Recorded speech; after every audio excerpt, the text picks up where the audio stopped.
ஓம் சாய்ராம். சாய் சங்கரா channel நேயர்களுக்கு என் அன்பு வணக்கங்கள்.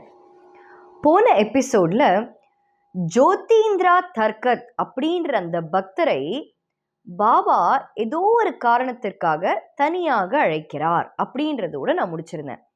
ஆனா போன எபிசோட்ல அவங்களுடைய, அதாவது ஜோதீந்திரா தர்கதோடைய அம்மாக்கு எவ்வளவு அற்புதமான ஒரு உபதேசம் பாபா கொடுத்தார் தட்சிணை மூலமாக. அதுதான் முக்கியமான விஷயம். ஏன்னா தட்சிணை அப்படி பாபா கேட்கிறார். நிறைய பேர் இந்த கேள்வி என்கிட்ட கேட்டிருக்காங்க.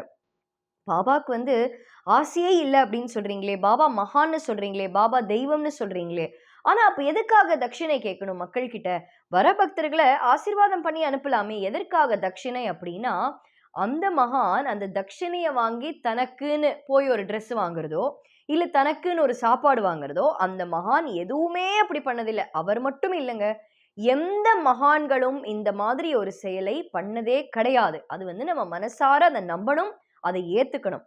அப்போ நம்ம எதற்காக இந்த விஷயத்தை உங்ககிட்ட சொல்றேன் அப்படின்னா, நிறைய பேரு இந்த தட்சிணை அப்படின்ற ஒரு விஷயம் போது நம்ம யோசிப்போம்.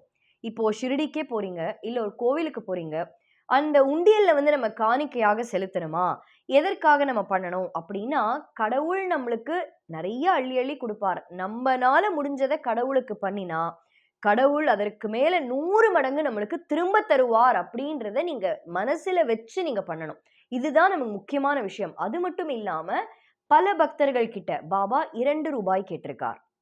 அதுவும் நீங்க இங்க பார்க்க வேண்டிய விஷயம் என்னன்னா, ஸ்ரத்தா சபூரி, நம்பிக்கை பொறுமை, இந்த 2 விஷயத்தை கடைபிடித்தால் பாபா ஜோதீந்திராவோட அம்மா கிட்ட கேட்ட மாதிரி 6 ரூபாய், நம்மளோட 6 இன்னர் எனிமீஸ், நமக்குள்ள இருக்கிற அந்த 6 எதிரிகளை விட்டுட்டா, இந்த 2 விஷயத்தையும் நம்ம கடைபிடித்தால் அந்த மகான் நம்ம கூடயே இருப்பார். கூட இருக்கிறது மட்டும் இல்லைங்க, நம்மளுக்கு வாழ்க்கையில அன்பிலீவபிள் அப்படின்னு சொல்லுவாங்க.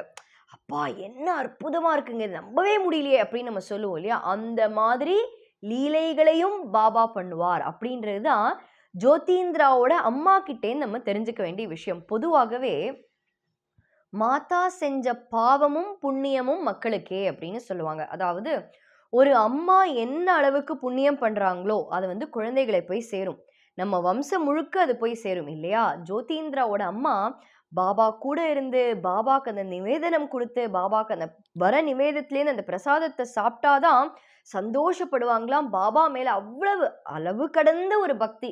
அப்போ அளவு கடந்த பக்தி இருக்கிற ஒருத்தவங்களுடைய மகனுக்கு பாபா லீலை பண்ண மாட்டாரா?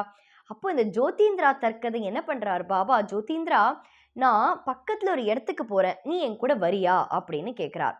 ஜோதீந்திரா தர்கதும் பாபா கேட்டுட்டாரே உடனடியாக, ஏன்னா பாபா என்ன சொல்லுவாருன்னு காத்துட்டு இருப்பார் ஜோதீந்திரா.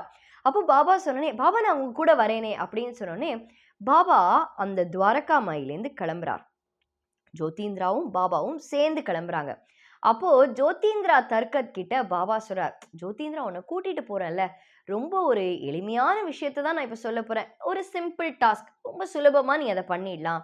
பாபா அது சுலபமோ கஷ்டமோ எனக்கு அதை பத்தி கவலையே இல்லை, பாபாக்கு பண்றது எனக்கு சந்தோஷம், நீங்க என்னன்னு சொல்லுங்க சாய் தேவா, உங்களுக்கு பண்றது எனக்கு ஒரு பெரிய பாக்கியம் அப்படின்னு பாபா சொல்றார். ஜோதீந்திரா ஒன்றும் இல்லை, இப்போ எதற்காக உன்னை கூப்பிட்டேன் அப்படின்னா, நான் இப்போ ஸ்நானம் பண்ணுறதுக்காக லெண்டி பாக்கு போகிறேன். நான் ஸ்நானம் பண்ணும் பொழுது என்னோட கஃப்னியை மட்டும் நான் எடுத்து தரேன், அந்த கஃப்னியை நீ கழுவி அதை அப்படியே நீ காய வச்சுக்கோ, நான் முடிச்சுட்டு வந்தோடனே வாங்கிக்கிறேன், இவ்வளவுதான் நீ பண்ண வேண்டிய விஷயம், இவ்வளவுதான், அதுக்காக தான் உன்னை கூட்டிட்டு போறேன் அப்படின்னு சொன்ன உடனே ஜோதீந்திராக்கு அவ்வளோ சந்தோஷம். இன்னைக்கு நம்ம ஷிரடிக்கு போனால் அந்த தீக்ஷித் வாடால பாபாவோட கஃப்னியை பார்த்தா நம்ம அவ்வளோ சந்தோஷப்படுறோம். அந்த கஃப்னியை ஜோதீந்திரா தோச்சு காய வைக்கணும் அப்படின்னு அவர் எவ்வளோ சந்தோஷப்பட்டிருப்பார். உடனே ஜோதீந்திரா சொல்றார், பாபா கண்டிப்பா நான் பண்றேன் பாபா, எனக்கு சந்தோஷம் அப்படின்னு சொன்னோடனே பாபா சொல்றார், ஆனா ஜோதீந்திரா இதுல ஒரே ஒரு விஷயத்த நீ கடைபிடிக்கணும். இங்கதான் பாபா செக் வைக்கிறார் ஜோதீந்திராக்கு. என்ன பாபா பண்ணணும், கஃப்னியை தானே கழுவணும், இதுல என்ன இருக்கு, கஃப்னியை தோச்சு வைக்கிற இதுல என்ன பாபா பெரிய விஷயம். இல்லை இல்லை ஜோதீந்திரா, நீ என்ன பண்ணணும் அப்படின்னா, நான் ஸ்நானம் பண்ண போவேன்ல அந்த சமயத்துல என்னோட கஃப்னியை நான் உனக்கு கழட்டித்தரேன், அந்த கஃப்னியை நீ தோச்சு எப்படி காய வைக்கணும் அப்படின்னா, உன் 2 கையால இந்த கஃப்னியை தூக்கி பிடிச்சுக்கணும். எப்படின்னா, அது அந்த சன்லைட்ல அந்த சூரியனோட அந்த வெளிச்சம் பட்டு பட்டு அது அப்படியே காயணும். ஆனா அந்த கஃப்னி தரையிலேயே படக்கூடாது அப்படின்னு பாபா சொல்றார். பாபா பண்ற ஒரு விஷயத்துக்கும் பல பல காரணங்கள் உண்டு. அது சில டைம் நம்ம மனசுல என்ன, எதற்காக, புத்திக்கோ மனசுக்கோ எதற்காக பாபா அப்படி பண்றாரு நம்மளால புரிஞ்சுக்கவே முடியாது.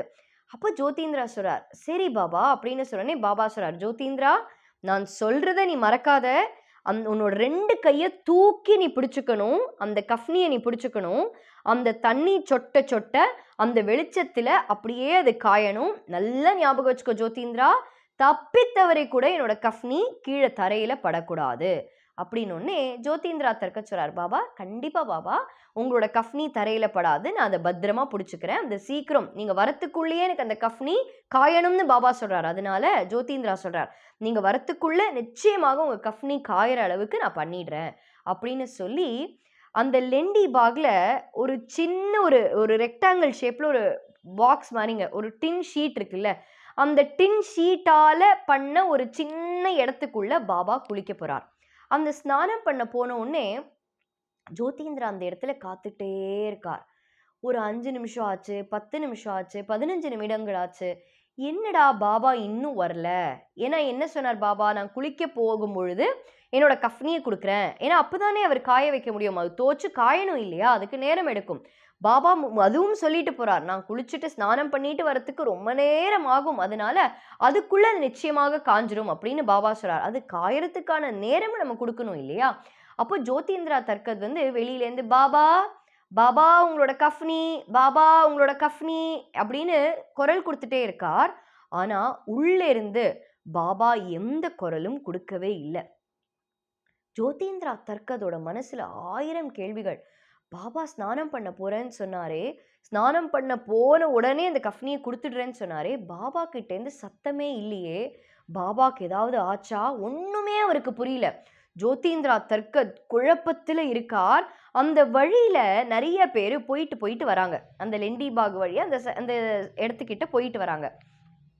அப்போ சில பேர் கேட்குறாங்க, ஜோதிந்திரா எதற்காக இங்கே காத்துட்டு கொண்டிருக்கிறீர்கள் அப்படின்னு கேட்ட உடனே ஜோதிந்திரா சொல்றார், இல்லை இல்லை ஒரு சின்ன வேலை பாபா கொடுத்தார் அதற்காக. ஏன்னா பாபாக்குள்ளே ஏதோ ஆயிடுத்தா ஒண்ணுமே அவருக்கு தெரியாது, அது சொல்லலாமா வேண்டாமா, பாபா இந்த மாதிரி ஸ்நானம் பண்ணும்போது இந்த விஷயத்தெல்லாம் சொல்லலாமா, ஒண்ணுமே புரியாம ஜோதிந்திரா என்ன முடிவு பண்றார், குரல் கொடுத்து பார்க்கிறார். முதல்ல பாபா பாபா அப்படின்னு கூப்பிட்டு பார்க்கிறார். பாபா கிட்டேருந்து பதிலே இல்லை. இப்போ எதுவுமே பண்ண முடியாது, யாருக்கிட்டையும் கேட்க முடியாது, ஏன்னா யாருக்கும் அந்த விஷயம் தெரியாது.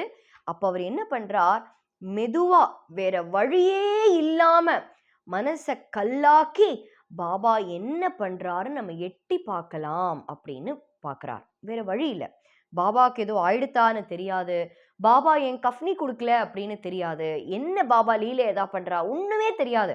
ஆனா பாபா சொல்லிட்டாரே நமக்கு கஃப்னி வேணும், ஏன்னா அதை காய வைக்கணும், இல்ல பாபா திடீர்னு கோவப்படுவார். அதனால ஜோதிந்திரா தர்கத் என்ன பண்றார், மெல்லமா போய் அந்த இடத்துல மெதுவா போய் பாபா குளிக்கிற அந்த அறையில அப்படியே எட்டி பார்க்கிறார். அது தவறான விஷயம், ஆனா ஜோதிந்திரா தவறான எண்ணத்துல பண்ணவே கிடையாது. பார்த்த கண்கள் அதை ஏத்துக்கவே முடியலையா, அந்த அளவுக்கு ஜோதிந்திரா தர்கத் பாபாவை பார்த்து பிரமிப்புன்றது வார்த்தையே இல்லை, ஆடி போயிட்டார் ஜோதிந்திரா தர்கத். அந்த இடத்துல ஜோதிந்திரா என்ன பார்த்தார் அப்படிங்கிறத நம்ம அடுத்த எபிசோட்ல பார்ப்போம். நன்றி, வணக்கம், ஓம் சாய்ராம்.